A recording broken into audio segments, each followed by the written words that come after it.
Welcome back to Heroes Next Door. Thank you all for watching. Today we are back in Denver, Colorado at station number 11. They have a special operations and engine, but we're gonna do a station cribs today. Let's go see what they have. Come join me.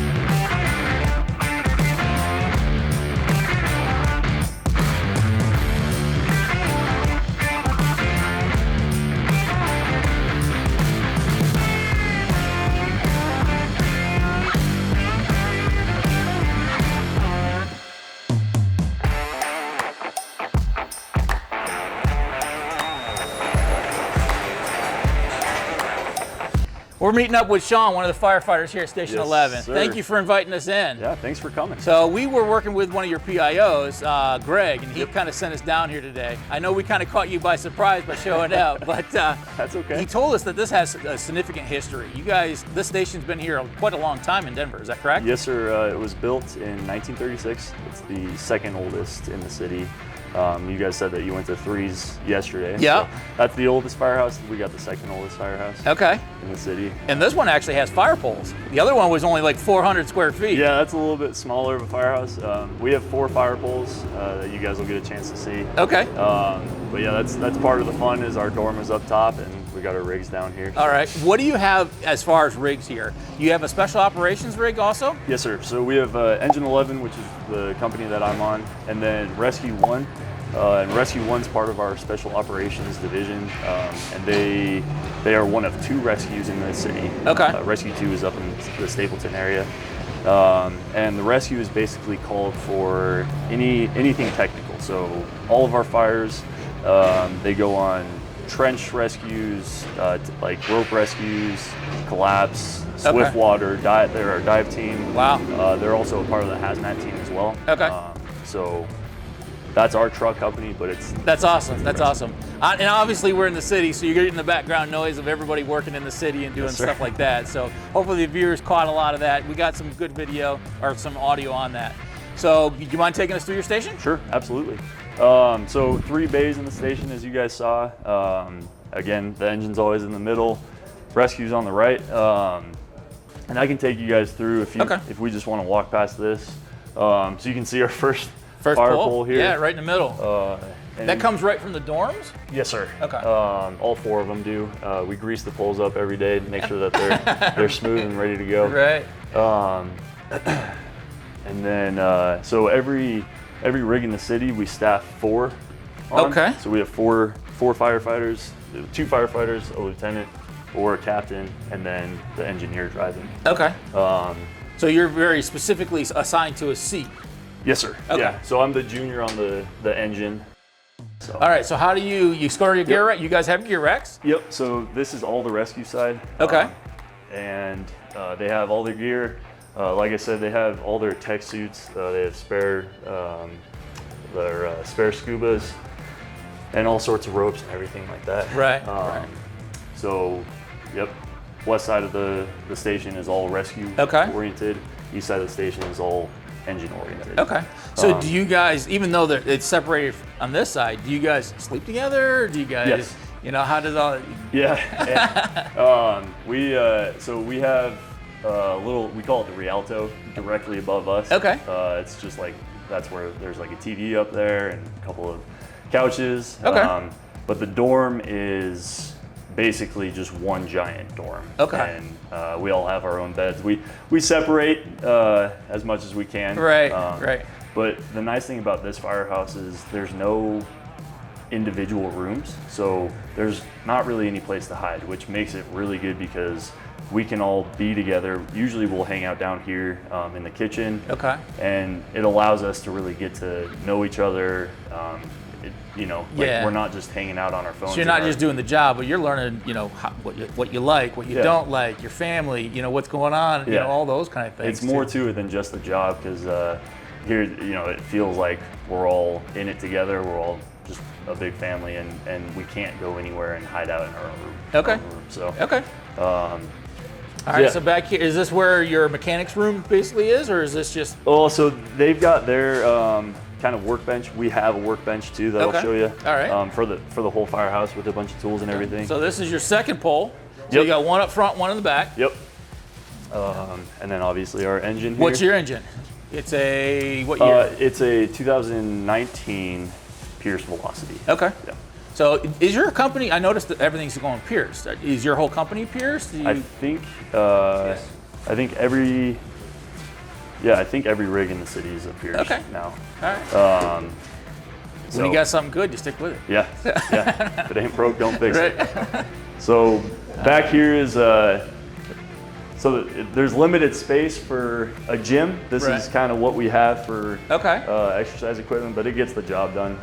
Right. We've got a rec center in the local area that we can go to if we need to, but generally we'll just do our workouts in here. So here's your work area? So this is the workbench. Obviously it's a little bit cluttered right now, but so do you guys do all the maintenance on your vehicles, or do you send them out? we have a line shop that they'll take care of the rigs for our the big stuff that's wrong. But the engineers, they'll do minor maintenance on them. Gotcha. We just had our engine out for our annual.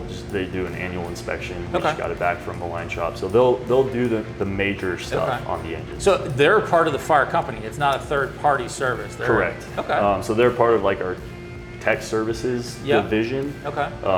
And they are fire department employees of the city. So they get all the same benefits that you guys are doing and Yes, everything sir. else. That's cool. That's Yes, cool sir. to see. Awesome. How about we keep going around your station? Show me what you Very got. good. So you can see the other two fire poles Okay. right there. And then What's normally in this bay? Do you have a chief's vehicle that sits here, or just No, kind sir. of open? So we're in District 2 in the city, which is the same as Station 3. Okay. We're the downtown district, but our chief is at Station 4. Okay. Which is like lower downtown. Right. So actually this bay is just open. Okay. It's not a chief's house. We don't have anything else. Just No lieutenant's vehicle or anything like that. So Correct. A little extra space. Get your workout done maybe out here. Exactly. Let the public know. And sometimes we will bring weights out here and do a little workout out here. You got the heavy bag. Yeah, exactly. So, Okay. kitchen, yep. Probably the most important room of Yeah. the firehouse. Some would argue that for sure. Pretty basic. We, don't have anything too crazy. Just Right, but you got the industrial size appliances, Which is to very take nice. care of the crews. yeah. So what do you guys normally run as far as crews? You got two trucks here, so that's 8 people that are on Yes, sir. shift 24/7, 7 days a week. Yep. That's how it runs. And we do 24-hour shifts. Okay. And we have the Kelly schedule, so we're on 24 and then we're off for 48. Okay. And then everyone has that designed Kelly day. So my Kelly day is a Thursday. Okay. Anytime the C shift occurs on a Thursday, that's just an extra day off for me. Okay. Which is pretty nice. So that's the phone, the Oh, telephone. okay. I thought maybe we're getting a call. We'll see you go out. If you'll, when the calls drop, if it happens, you'll hear like a big click, and then it'll be like engine 11 respond to Okay. 11 Emerson. Yeah. All right. What else do we have? Cool. So like I said, the engine side, we got our hose rack here. So for the viewers that are that don't really know what fire and EMS is all about, why do you have to have so much hose? Like, you have hose on your fire truck. Yep. Why do you need this much hose? So when we get a fire, generally the hose gets pretty dirty. It needs to be cleaned, scrubbed, washed down, and dried up. So that's what this rack is for, is we can sling hose on it and just So you kind of snake it through up and down? Yes. And then we have all our extra hose to put back on the rig so that it's clean and ready to go for the next fire. Okay. The other thing is sometimes you drag it through some glass or it gets torn up. We need that. You got to go right back into service, so Yes. you need one that's ready to go. Yeah. Okay. And then the other thing is we'll do a lot of training. So if we do training, and again, it gets dirty, we have this extra hose that we can just put back up there. That's cool. That's cool. So, and I noticed you got multiple different sizes too. Yep. So this is all 3-inch right here. All Okay. of this. This is all dated. Okay. and then all of our 3-inch is basically supply line. So we'll connect this to the plug, or the hydrant. We call them plugs. Okay. This is a 5-inch. That's like a direct connection to the steamer cap on the plug. And this will get us the most water, right? And then everything kind of behind that, so 1 3/4 inch, and then our 2-inch back here. That's all our attack line. Just different diameters for depending on the job. So hopefully, you know, the viewers that are watching this, you kind of understand why they have so much hose. And it's the same thing with ladders. There's different size ladders you see on a truck company. They'll have a vast complement of, you know, 35-foot ladders, 28-foot ladders, 24-foot, 16-foot. So same concept. Awesome. So our watch desk, which Pat's sitting at right now, getting some work done. So this is where obviously we have our computers. We'll get our all of our reports done. After we run a call, we have to do reports on the computer. Telephones are ringing kind of all throughout the morning, just talking to chiefs, setting up like training for the day, or setting up whatever we have going on. And then what are all the buttons for? This is something I have never seen on the East Coast. All these buttons. So again, a complement of buttons. So the green one is what we call a vocal alarm acknowledgement button. So again, when a call comes in, dispatch is talking to us and they're sending out rescue 1 and engine 11. I can hit this button and acknowledge it, and that lets dispatch know that, okay, we hear it, we're here, we're all good, we're going. We also have on our MDTs in the rig, we have a way of acknowledging and saying we're responding. Machines stop and start. So if I hit this button, it's gonna, we're sending the cavalry. It sounds like this huge jingling alarm. And it's basically just to like let everyone know, hey, we got something coming in. Generally, the machine start won't get rung unless someone sees on the computer that, hey, we're getting a call in and everyone's upstairs sleeping. Then we'll so that goes in the house. And then the jingler is it's a way of letting guys know, hey, either the food's ready or the chief's in quarters. But you can hear it. So that's basically what the machine start sounds like, except the machine start runs for 10 seconds and it's just constant. And lets you know it. So it's pretty alarming. And each fire station has a watch desk just like this. So here we go. Vocal alarm's coming on. We're getting a run.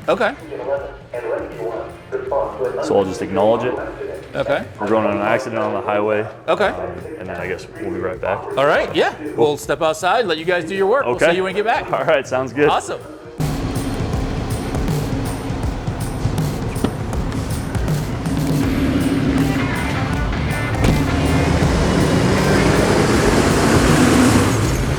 And just like that, they're out.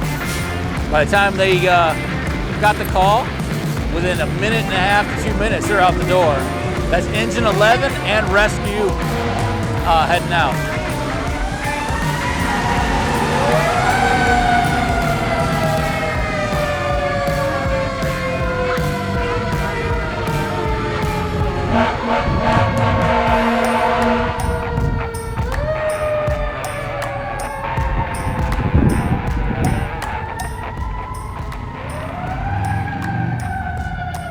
So you just got back from your auto accident. How was it? It was good. Fortunately, no one's injured. Not a big deal. Just kind of blocking some traffic. Luckily, PD got there pretty quick, and they were able to pick us up because they didn't need anything. It was kind of cool to see how quickly you guys made that response. You got 2 trucks out within a matter of a minute. You know, 30 seconds to a minute, you were out the door. We kind of had to scramble to get the camera views to see who, get you out the door. That was kind of cool. So let's see the rest of your firehouse. Awesome. We can go upstairs. All right. Show you guys the dorm and all of our lockers up here.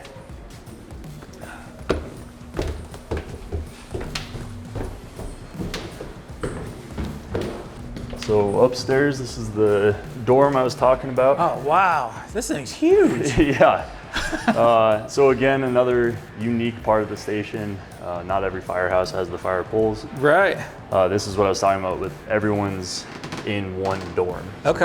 Except for our officers. So, like I said, we have 3 shifts, A, B, and C shift. The rescue officer's room is right there. lieutenants, or I'm sorry, the engine officers' room is over there. Right. They have their own bathroom and all that. But Okay. all the muckers, all the engineers, we are here. Okay. So, do you get assigned beds, or you on shift? You just kind of, I get that corner bed or this. so like this is my bed. Okay. That's the one that I sleep in. We have like an assigned bed chart. But like I won't be sleeping next to the guys that are on my shift. Okay. We'll kind of try and spread out. So all of us that are here today, we're dispersed. Okay. Just to give us some space. Right. Some guys snore, you know. I was gonna say I'm a snorer, so I Yeah. keep my wife up at night. So Yep. having her on the other side of the room might be very helpful. Right. And the nice thing is, so we have this fan that will turn on. Right. in Big the middle of the industrial night. fan. And it basically just is like some white noise. Yep. Just to turn it on, and if anyone is snoring, once it warms up, Yeah. usually it provides enough white noise to. Yeah. Big industrial fan. Yes. So. So we've seen a couple fire poles. I went down one or two in Yeah. Indiana. Okay. This is the first time it's almost an open floor fire pole, but it's got a cover on it. Can you explain to me how this works? Yeah. So it's very similar to a dumbwaiter. Okay. Basically, we have the pole cover on there for. You don't want Safety. to. Yeah. You don't want to stumble and. Right. and- The ones I've seen before, actually, around maybe where the square is, had a cage around it now.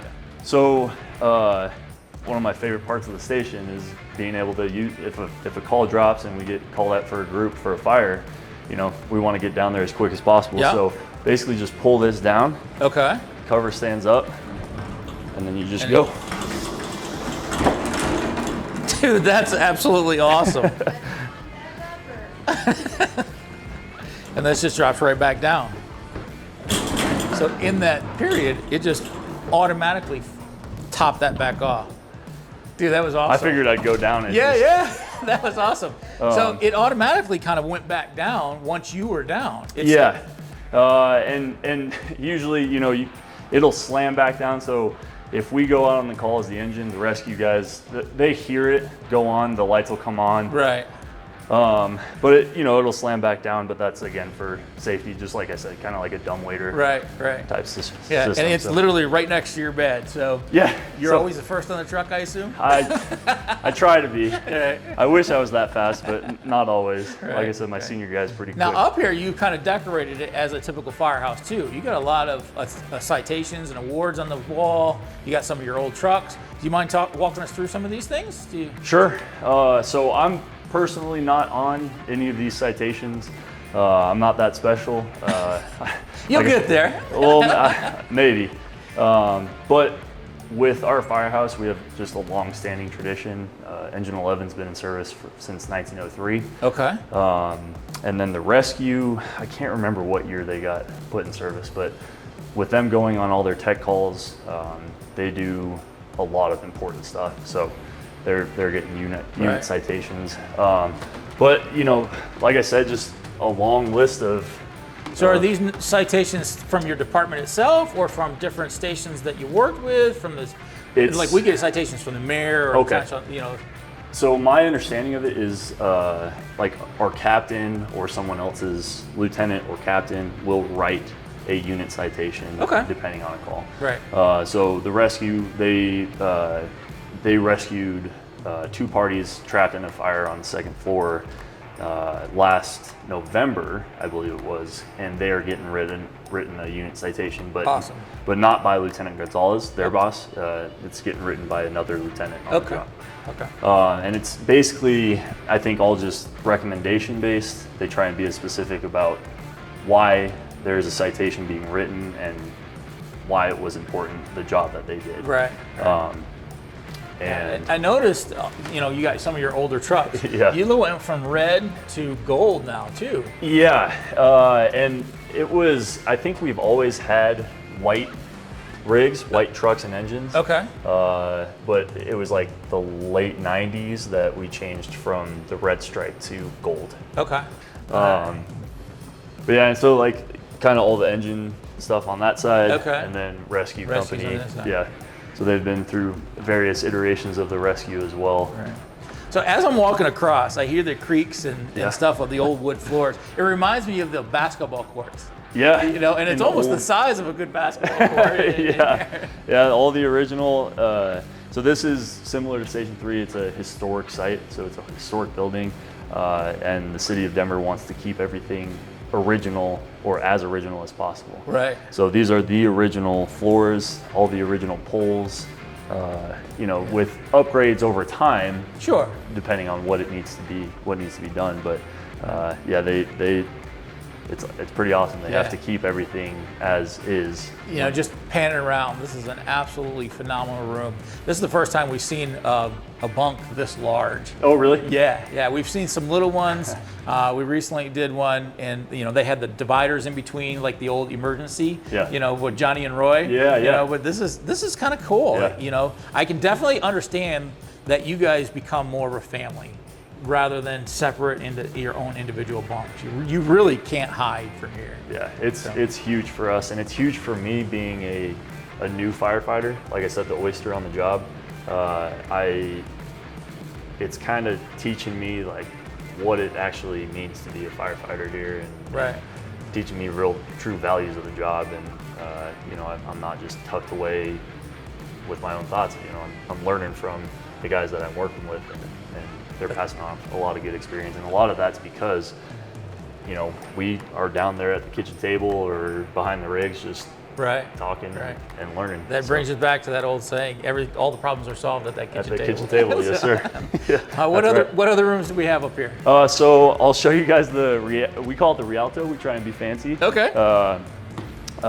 We don't use this a whole ton. So yeah, we watched the Avalanche in here the other night. Okay. We got a couple runs during the game, but this is just kind of a place to, once all the day's work is done, get a chance to sit down. Right. So this is what we consider the crew room on the East Coast. Okay. So, you know, once you've got all your work done, trucks are washed, your gear's ready to go, and you don't have any calls, you go and kind of relax in the gear room, or in the crew room. Yeah. I like the fact that you have the stadium seating, so even the guys in the back can see the game. Yeah. Yep. It's one of the smaller rooms, but you guys have some big, comfortable chairs, and it's definitely a place to sit down and relax when you get that time to do that. Absolutely. Yeah. What's right next to this? So this is the crew locker room. This is where we all come in the morning. Okay. Get our stuff on, and then everyone has their own assigned locker kind their of own thing? Personal locker. Yep. Right. Yeah. I love the fact that it's wood. It's, you know, thick, heavy wood. Yeah. All too often we get that industrial, you know, feel of locker rooms nowadays. Yeah. Or even just like caged lockers like what we have downstairs. Right. But this is, you know, it gives you that, again, that feeling of this is something to be proud of. You know, you almost can smell the old English oils that you know keep these things good. Yeah. You know, this is absolutely phenomenal. Yeah. The question that comes up though is, you got a single locker room, you got a single bunk room. What do you do with females? So we have our female locker room as well that I'll show you. Okay. When the station was built, it was designed to be an engineer's locker room. Okay.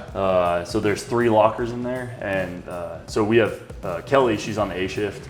Her locker's in there, so she has her own separate shower, her own separate, you know, sinks, toilet, lockers, and all that, and that can be closed off from us. Okay. So, but she sleeps with the rest of the crew, just like everybody else. yes, yep, absolutely. Yeah. So all of our beds are still in there, but we're fortunate enough to have that kind of separation for males and females. Okay. So, yeah. Okay. Where else we gotta go?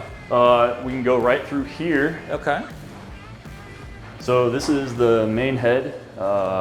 Again, like I was just saying, it's separated. So this is all just for the males. Okay. We have our 2 showers, speaker, listen to country music, whatever you want. You said, how old is the station?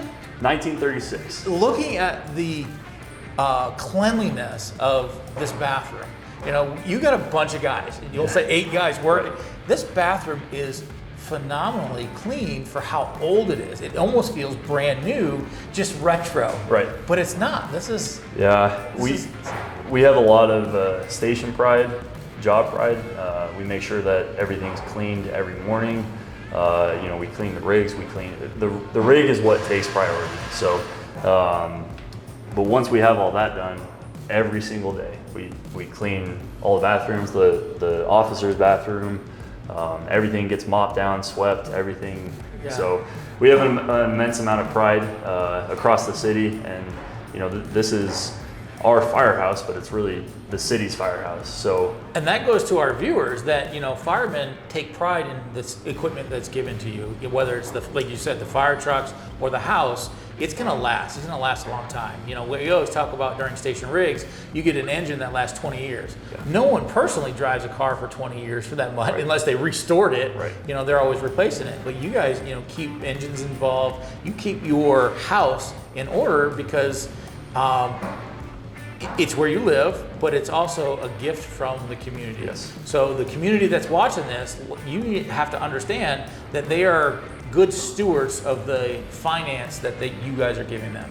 So the taxes that are paid or the fundraisers that are going to, this is where it all comes down to. And you guys hopefully can see that as we go around the United States and the nation. and it's one of those things where we are owed nothing. Nothing is owed to us, but we, based on what the city's given us, we owe the citizens of Denver everything. Right. So it boils down to. I think that's the true definition of public service. Yeah, So absolutely. you couldn't have said And it better. Yeah, you know that. So. Yeah. Yeah. All right, where else we gotta go? So laundry room in here. Yep, you're getting some laundry done. Yep. So getting some laundry done, and then this is the female head that I was talking about. So Okay. originally designed for engineers, kind of a separation from engineers and muckers and Okay. the other one. But there's a shower in there, the 3 lockers for our female firefighters, and then the toilet. Yeah. Again, very clean. Yeah. So, We try our best. and that brings us back to where we started, right? Yep. It goes right back downstairs. Back to the stairs. All right. So obviously not the. Brings us right back down to the engine bay. Yep. I can see how the fire poles are definitely beneficial to making a rule around that versus just coming right from the bunks. It's a lot quicker. So Sean, I really appreciate you. You got Yep. a lot of knowledge. I know you're a rookie yet, but you're getting there. Thank you. You know, this was an awesome firehouse to see, so thank you for showing us. Thanks so much for coming So, by. and for It's the been a viewers, pleasure. yeah, for the viewers, do us a favor, hit subscribe, hit notifications so we can keep bringing you more of these. We're trying to hit that 100,000 subscriber mark. With your guys' help, we can do that. This was another Station Cribs with Station 11 out of Yes, sir. Denver, Colorado. Thank you for watching, and we'll see you again next week.